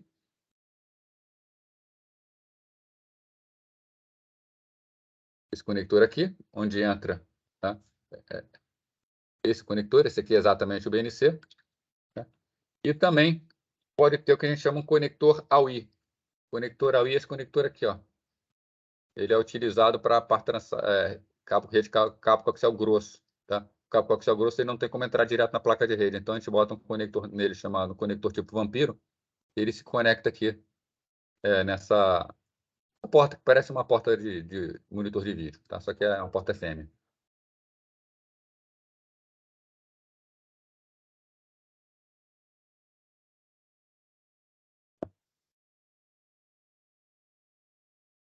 A construção de rede com mais de 2 estações requer a utilização de repetidores multiporta. Está aqui que a gente acabou de ver. Bom, 10 megabits por segundo acabou se mostrando uma rede lenta, que na época é uma rede boa, tá? Mas a evolução da tecnologia permitiu redes mais rápidas, tá? Então, o padrão 10 megabits 802.3 criou-se um novo padrão chamado 802.3U, que é o Fast Ethernet. Então, em 1992, o Comitê I3S se reuniu novamente para a criação de redes locais mais rápidas, né? E houve assim, não houve um racha, mas houve assim dois grupos querendo coisas diferentes. Um grupo queria uma rede completamente nova e outro grupo queria uma rede compatível com a rede anterior. Então, na verdade, foram criadas essas duas redes, né? O Fast Ethernet foi do grupo que queria da rede compatível com a rede anterior, né? Então, criou o padrão 802.3U, que foi aprovado oficialmente em 1995. Né? O que ele faz para ser mais rápido? Tá? Simplesmente o bit passa por uma dieta e fica mais magrinho, né? Então, a ideia básica é manter tudo que existe, formato de pacote, protocolo, tudo, e apenas reduzir o tempo de bit. O bit, no 802.3U, 10 megabits por segundo, ele tinha 100 nanosegundos. Tá? No Fast Ethernet, ele passa a ter 10 nanosegundos. Então, posso transmitir 10 vezes mais bits por unidade de tempo. Então, a rede fica 10 vezes mais rápida. A gente tem uma rede de 10 megabits, 100 megabits por segundo. Tá? O par trançado categoria 3, ele conseguia transmitir dados a 25 MHz. Ou seja, 25 milhões de pulsos por segundo. Tá? Eu já comentei com vocês aqui, semana passada, uma codificação chamada codificação Manchester. Na codificação Manchester, o bit 0 é representado por uma transição negativa no meio do pulso. O bit 1 representado por uma transição positiva no meio do pulso. Tá? E sempre tem transição no início do pulso. Aliás, sempre tem no meio. E dependendo do que acontece aqui, pode haver uma transição no início do pulso. Isso significa que tem 2 vezes mais transições do que bits sendo transmitido. O que quer dizer isso? Tá? Para transmitir um sinal de 10 megabits por segundo, o meio tem que ser capaz de transmitir, na verdade, 20 megasinais. É o que a gente chama de 20 megavolts. Tá? Para transmitir 20 megavolts, o meio de transmissão ele tem que aguentar 20 MHz no mínimo. O par trançado categoria 3 aguenta 25 MHz, então ele aguenta bem. Para manter esse tipo de codificação, tá?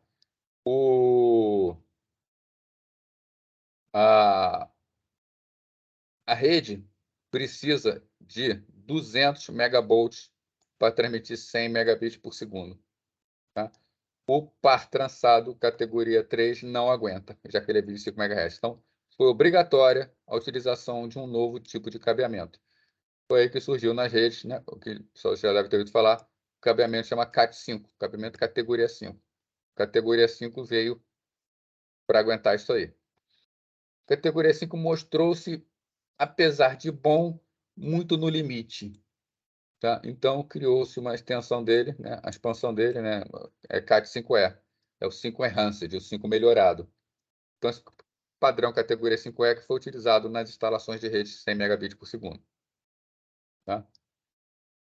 Fibra ótica, a gente não tem problemas com a fibra ótica. Né? Então, tem 3 possibilidades de padrão. Tá? O padrão 10 megabits tinha muito mais possibilidades. Eu pulei elas porque não interessa mais para a gente. Tá? Então, o padrão Fast Ethernet, que ainda é muito usado hoje, né? A maioria dos roteadores domésticos são Fast Ethernet, admite o padrão sem base T4, sem base TX e sem base FX. T4 e TX par trançado e FX fibra ótica. Então, primeiro, sem base T4, ele foi desenvolvido para aproveitar os pares trançados que existiam em categoria 3. Mas aqui em cima falou que ele não aguenta, né? Como é que é feito? É feito uma maracutaia aqui, tá? Utilizando os 4 pares, que a gente vai ver como é que funciona no próximo slide. Tá? Então, ele vai usar todos os pares do cabo, vai usar os 4 pares, vai utilizar todos os conectores do conector, tá? Todas as vias do conector. O 100 base TX ele é full duplex a 100 megabits por segundo, ele usa par trançado categoria 5. Então, ele permite enviar e receber ao mesmo tempo. E a fibra ótica, full duplex também é 100 megabits por segundo, só que a grandes distâncias.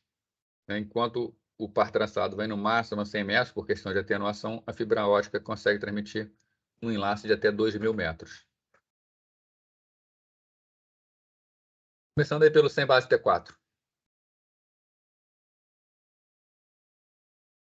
Então, utiliza par trançado categoria 3, falei para vocês, 25 MHz. Então, para atingir isso, ele faz algumas coisas. Primeiro, ele não manda bits, ele manda o que a gente chama de sinal ternário. Né? Sinal ternário pode transmitir 0, 1 ou 2. Então, significa que essa rede pode mandar o sinal, né? 0, 1, 2, 0, 2, 1, 2, 0. Então, aqui eu estou transmitindo que bits? 0, 1, 2, 0, 2, 1, 2, 0. Por aí vai, né? Então, consigo mandar em 3 níveis diferentes. Além disso, ele tem um canal que sempre transmite num sentido e outro que sempre transmite no outro sentido. Tá? E os outros dois, eles são utilizados sempre, na verdade, no sinal da transmissão. Então, se eu estou transmitindo aqui da esquerda para a direita, eu uso 3 canais para transmitir cada sentido. Então, eu estou mandando 3 símbolos por 3 canais diferentes ao mesmo tempo. Com isso, eu tenho a possibilidade de 3 elevado a 3 símbolos. Isso me dá, né, 3 ao cubo, 27 símbolos diferentes por unidade de tempo. Com 27 símbolos diferentes por unidade de tempo, né, o que a gente faz? A gente consegue selecionar desses 16 símbolos. 16 símbolos é igual a 2 elevado à quarta. Então, significa que, por unidade de tempo, estamos transmitindo, ao mesmo tempo, 4 bits. Então, 4 bits, ainda com alguma redundância. Né? Considerando 4 bits por unidade de tempo e um meio de transmissão que é o par trançado categoria 3, que aguenta 25 milhões de transmissões de símbolos por segundo, eu vou ter 4 vezes 25, 100 milhões de símbolos por segundo. Consigo chegar aos 100 megabits por necessários. E por que tem um canal no sentido contrário? Porque ele, como é o CSMA-CD, ele precisa escutar se está havendo colisões. Então, por um canal reverso, ele tem condições de descobrir se está havendo colisão ou não. Ok, gente? Na verdade, foram criadas placas dessas, mas quem instalava redes 100 megabits por segundo, na verdade, fazia também a troca do cabeamento por cabeamento categoria 5. Tá?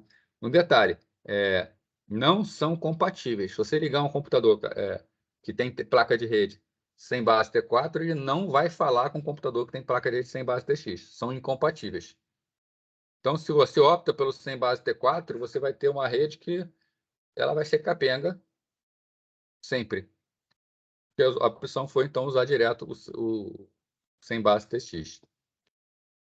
Já o sem base TX, o par trançado categoria 5, o par trançado categoria 5 consegue transmitir dados a 125 MHz, mas com detalhe, né? 125 MHz, falei para vocês, com dois pares, na verdade, codificação Manchester precisaria do dobro, precisaria de 200. Já o sem base TX, o par trançado categoria 5, o par trançado categoria 5 consegue transmitir dados a 125 MHz, mas com detalhe, né? 125 MHz, falei para vocês, com dois pares, na verdade, codificação Manchester precisaria do dobro, precisaria de 200 megavolts. Para isso, precisaria de um cabo com 200 MHz. Só que, em vez de utilizar par trançado, categoria... Desculpa, par trançado não. Só que, em vez de utilizar o Manchester, utiliza uma chamada codificação 4B, 5B. Na 4B, 5B, a cada 4 bits transmitidos, que são para serem transmitidos, na verdade, ele transmite 5 bits. E esses 5 bits são escolhidos de forma que não importa quais são os 4 bits originais. Sempre haverá bit 0 e bit 1 na transmissão. Com isso, sempre haverá inversão de bit e vai poder manter o sincronismo entre os dois, já que a codificação Manchester é feita para obter sincronismo. Então, se eu transmito a 100 megabits por segundo e aumento 1 bit a cada 4 bits, significa que eu preciso de 125. O meio aguenta. Tá? É um sistema full duplex, onde estações podem transmitir e receber a 100 megabits ao mesmo tempo. Então, o primeiro ganho em relação ao Ethernet é a velocidade, multiplicada por 10. O segundo ganho é que pode transmitir e receber ao mesmo tempo. Tá? Então, dobra no final a vazão total por enlace, em relação a 100 megabits. E o sem base FX é por fibra ótica. Né? Então, um sistema de 100 megabits em cada direção. A distância de uma estação hub pode ter até 2 km, pode ligar um computador até 2 km de distância. Enquanto no par trançado, os enlaces permitindo o tree-hub no máximo entre duas máquinas, chega no máximo a 220 metros. Aqui foi utilizada a fibra ótica multimodo. Né? É um tipo de fibra ótica que a gente vai ver semana que vem como ela funciona. E para aumentar novamente, né? Reuniu-se o comitê novamente e agora criou a rede 802.3Z, que é a Gigabit Ethernet. Não, Jonathan, acho que foi porque alguém iniciou a gravação e parou a gravação por conta própria. Tá? A minha ainda está rolando aqui, estou acompanhando aqui. Tá? Então, a minha gravação ainda está sendo feita aqui. Acho que tem...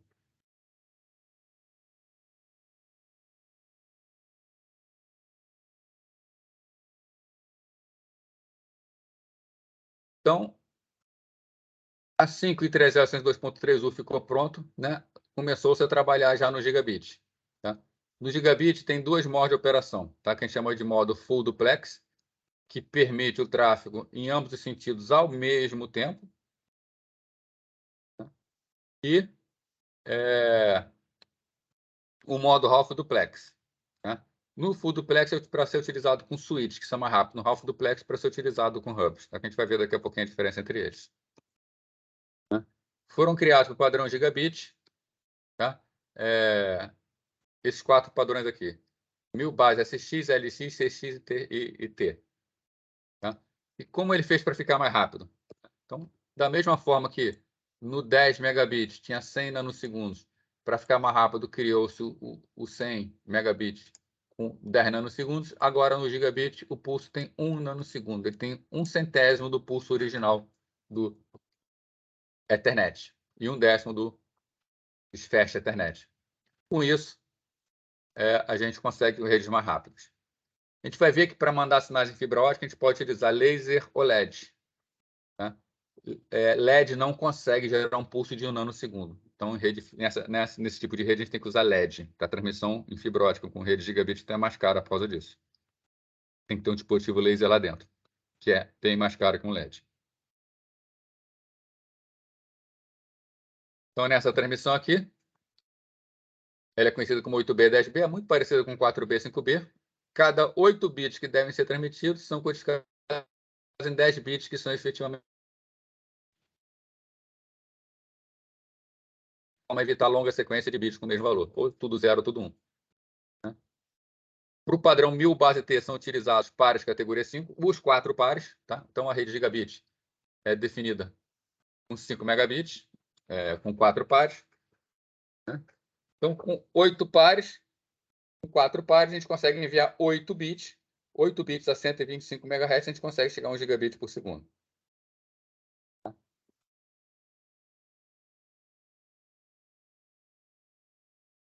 Ok, gente? Vamos ficar rapidinho os componentes, tá? Vamos ver até onde a gente consegue chegar aqui. É que eu pretendia pelo menos terminar essa parte hoje. Se a gente não terminar hoje, pelo menos chegar bem perto de terminar. Bom, então, o caminho que uma rede faz de uma origem até o destino pode ser tão simples quanto um único cabo, ou passando por vários equipamentos. Tá? Os dispositivos e meios físicos de hardware é que fazem essa plataforma de rede funcionar. Então, a gente tem dois tipos de dispositivo que a gente define, os chamados dispositivos finais. Dispositivos finais são aqueles que fornecem interface com as pessoas de uma rede. Né? Então, numa rede de computadores, o que é um dispositivo final? Computador, uma impressora de rede, um telefone VoIP.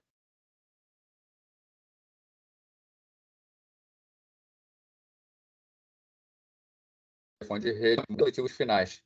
Então, se a gente imagina uma rede de computadores, dispositivos finais são aqueles dispositivos que estão ligados na rede, que as pessoas estão interagindo com eles. Tá? Um dispositivo final pode ser tanto a origem quanto o destino de uma mensagem. Cada dispositivo é por um endereço que é utilizado para comunicação. Então, a gente já estudou isso aí no IP. Intermediários. Tá? Os intermediários são aqueles que fornecem a conectividade operando por trás do cenário. Então, são os equipamentos que permitem a transferência de dados entre os dispositivos finais. Eles garantem os dados fluindo pela rede, tá? E podem conectar múltiplas redes para formar uma rede interconectada. Tá? Exemplo de dispositivo intermediário: hub, switch, ponto de acesso sem fio, tá? São os roteadores domésticos. Dispositivos de redes interconectadas, que são os roteadores, servidores, modem de comunicação também é dispositivo intermediário, firewall para promover a segurança também é dispositivo intermediário. Né? E o gerenciamento dos dados que fluem pela rede é responsável, então, responsabilidade desses dispositivos intermediários. Quais as principais funções dos dispositivos intermediários? Regenerar e transmitir sinais. Né? Então, quando a gente transmite um sinal, a gente imagina que ele é bonitinho, né? Ele sai assim e chega assim do outro lado. Mas um sinal que sai dessa maneira do outro lado, ele chega bagunçadão do outro lado. Tá? Às vezes só chega um pulso assim do outro lado. Se a gente não regenera, esses erros vão se propagando e daqui a pouco nenhum sinal é recebido. Então, esse sinal é enviado, o que chega é isso, o dispositivo pega e regenera o sinal. Né? É o grande ganho da comunicação digital, poder regenerar o sinal. Então, não importa como o sinal chega, ele é recuperado e transmitido bonitinho. Manter informações sobre quais caminhos existem na rede. A gente já viu, o roteamento faz isso. Professor, Oi. nessa parte aí que você está falando sobre regenerar os sinais, ele consegue regenerar independente da quantidade de vezes ou cada vez que ele regenera ele tem alguma perda? Tudo. Tá? Porque o sinal digital ou ele é 0 ou ele é 1. Então, quando chega do outro lado, ele sabe que ou chegou 0 ou chegou 1. Né? É diferente de uma transmissão analógica, que você pode ter vários níveis aqui, então você não tem como saber o que realmente foi transmitido. Por isso que na digital você consegue recuperar o sinal. A cada passo ele recupera 100% do sinal. Tá, então eu me perdi naquele slide anterior, porque estava falando sobre o hub, né? Ele poderia transmitir até 220 metros de distância, quando colocasse ele encadeado. Mas isso é por outra razão. Isso é porque, lembra que a gente falou que uma mensagem tem que ter um tamanho mínimo, que esse tamanho mínimo tem que ser o tempo de ida e de volta? Ah, entendi. É porque se você bota hubs, o hub, ele... um switch, a gente vai ver a semana que vem a diferença, mas o switch, eu vou retomar esse assunto. Um switch, ele recebe um pacote e o pacote foi recebido. Depois que ele foi recebido, ele repassa. Então, você considera que são redes diferentes. Um hub, ele funciona como se fosse um Benjamin numa rede. Tudo que chega nele, do outro lado, é a mesma rede, né? Então, o hub, ele limita o tamanho da rede, o switch não. Ah, entendi, beleza. Então, pode ainda notificar outro dispositivo sobre rede e falha de comunicação da rede, né? Direcionar dados por caminhos alternativos quando houver falha, né? O papel do roteador. Classificar e diferenciar mensagens de acordo com prioridade, né? Permitir ou negar fluxo, básico, informação de segurança, um firewall, por exemplo. Né? Então, esses dispositivos intermediários permitem uma série de configurações. Né? A gente vai entrar nos hubs, nos switches. Né? Aí não vai dar tempo aqui, isso aqui eu vou deixar então para a semana que vem, né? Apesar de faltar pouquinho, que vocês vão ter aula agora com, né? Eu não vou atrasar também a outra aula de vocês. Tá? Mas basicamente só para mostrar aqui as imagens, né? Os hubs são esses caras aqui, esse aqui é um exemplo de um hub, né? Um switch, esse cara aqui é muito parecido com o hub, tá? Depois eu vou explicar a diferença. E um roteador mesmo, que eu falo assim de roteador para vocês, que é um roteador mesmo, que eu falo muito em roteador doméstico, é um cara, normalmente é esse cara aqui, ó. Né? Mas nós vamos então ver esses equipamentos na semana que vem. Na semana que vem a gente vê esses equipamentos e vê também os meios de transmissão mais utilizados. Ok? E a gente fecha a disciplina aí. Mais alguma pergunta aí?